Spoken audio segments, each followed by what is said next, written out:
Avoyelles Mustangs with a 16 seed and a first round home playoff game. We're going to bring on head coach of the Mustangs, Corey Bannister.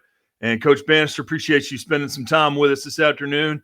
If you can, bring us up to speed. I know had a 6-game winning streak there in the midst of the regular season. You're an alum of that program, so bring us up to speed on the Mustangs and what got you that 16 seed, that home game in the first round. All right. Well, first of all, I appreciate you for having me on here, man. Yeah, we was fortunate enough to earn a 16 seed in a home game. We started the season 0-3. We had three tough games. We started the season against Marksville. Then we went to Pineville, which is a 5A school, and then we played Bunkie. Marksville and Bunkie are the two parish rivals. So, we're kind of embedded into playing those guys. And look, both of those teams are real good teams, and we came out on the back end of those contests. But we stuck together and we just took things one game at a time, one day at a time, one practice at a time, and we was able to come off with 6 straight wins and put ourselves in a position to play for a district title in week 10. Now we didn't fulfill that goal of winning that district title, but we earned a playoff game, and not only a playoff game, a home playoff game. So I was real proud of the way we kind of persevered and the way we kind of just stayed together and continued to play hard through the season, and that's what got us here. You mentioned that Week 10 game at Kinder for the district title, big road trip, and kind of could be a preview of kind of a playoff atmosphere where you've got talented teams late in the season. What'd you like about that matchup that you feel prepares you for the postseason? Well, what I liked about it, we played against a team that's real good, that's real solid on both sides of the ball. Kinder is one of those 2A teams where they don't play a lot of they don't have a lot of two-way players where they have people playing on offense and defense. They had a few, but not many. And I know the deeper you get into the playoffs, even at our level, 2A Division III, you'll play against teams like that. So it prepared us to see exactly what that was about. Speed, I thought Kinder had real good speed and the tempo was real good. And I know that's going to prepare us for this week's matchup when it comes to the speed. So I thought playing against Kinder, I felt good going into that game that we would succeed and actually come out on top. But things didn't go our way, and I think we've learned more from that game than we've learned all season. Tell us a little bit about your roster. I know you have a brand that's focused on running the football, trying to be a physical team and establish a running game, but you've got several different skill guys that have made it happen for you this year. Tell us a little bit about who's been important for you on offense and defense. Okay, well, of course, we've been known with the previous head coach with double wing, double tight. And yes, we still do a lot of that stuff, but we've been kind of breaking away and start spreading things out a little bit. And helping us with that, I think, is first of all, one of our running backs, Kenterius Frank. He's been real good for us. He came in week 4 and really got things going with us on offense. So I definitely appreciate what he's brought to the team. Also, at wide receiver, we have a kid named Kelvin Jones, a junior. He's been good all season for us. So that's been helping us up with the offense and kind of transitioning from a double tight, double wing to more of a spread attack.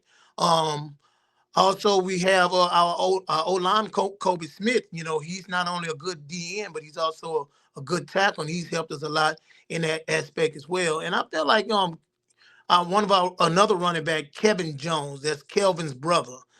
Kevin Jones, he's a senior. He's been real good at running back as well as Xavier Scott, sophomore. He's been real good. And on the defensive side of the ball, Kobe Smith, it all starts with Kobe Smith, our DN.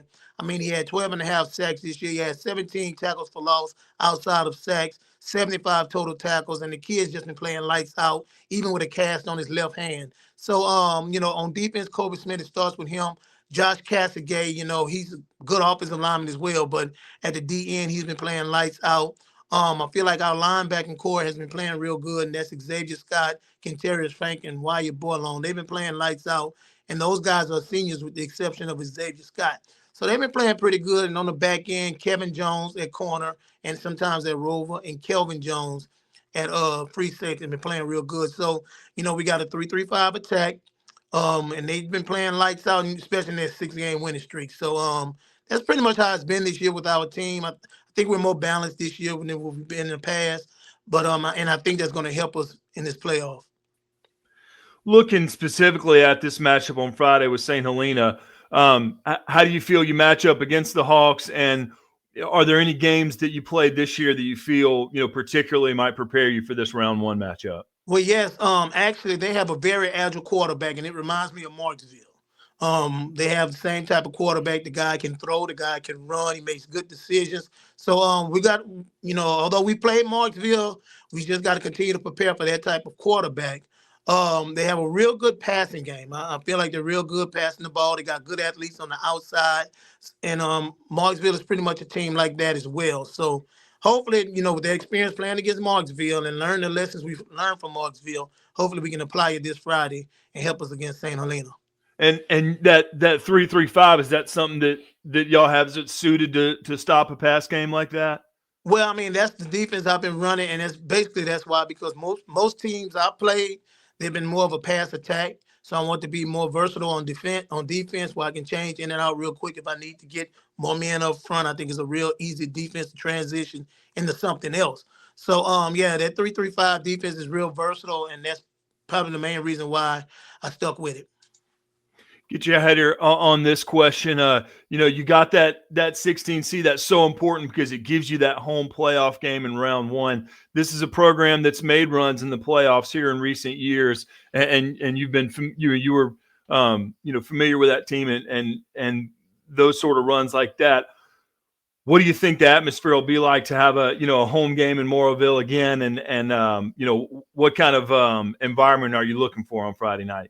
Well, I think Mustang Nation is going to come out and support us, and even when we were 0-3 at the beginning of the season, I mean, they were still supporting us for the most part and coming out and coming to the games and supporting these kids and encouraging these kids. So I think us earning that playoff game here at home is going to make it that much better, and hopefully they come out and just support these guys. These guys have been really working hard. We just finished with practice. We've been out here, guys, all morning trying to make things happen, and we're working hard, and I know a few parents has already come to me some things they want to do for the game Friday night. So hopefully, the atmosphere is good. We have some real crazy fans here, and I don't mean crazy in a bad way. I mean we got some real Mustang fanatics here, and hopefully they come out and show out this Friday night.